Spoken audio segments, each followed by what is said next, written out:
बिस्मिल्लाहिर्रहमानिर्रहीम, अस्सलाम वालेकुम। एक बड़ी खूबसूरत जगह पे थोड़ा हम स्टे किया है हमने।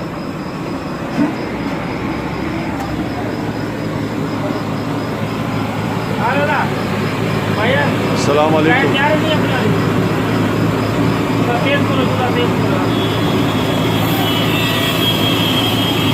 भाई साहब, इस जगह का नाम क्या है? जगह का नाम क्या है?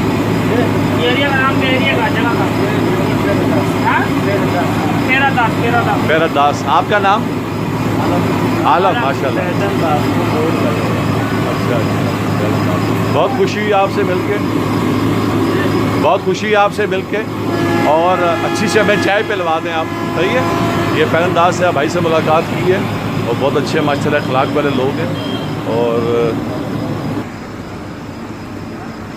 गिलगित इन होटल एंड राजा रेस्टोरेंट, पैदन दास अल्फाबाद, ये वो जगह है, बड़ी प्यारी जगह है।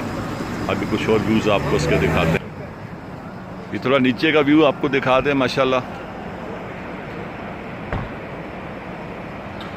खूबसूरत पहाड़ों के बीचों बीच ये बहता हुआ दरिया। कुछ लोग आबाद भी हैं यहाँ पर। कभी आएँ, यहाँ का विज़िट करें, आपको बहुत अच्छा लगेगा। अल्लाह हाफ़िज़।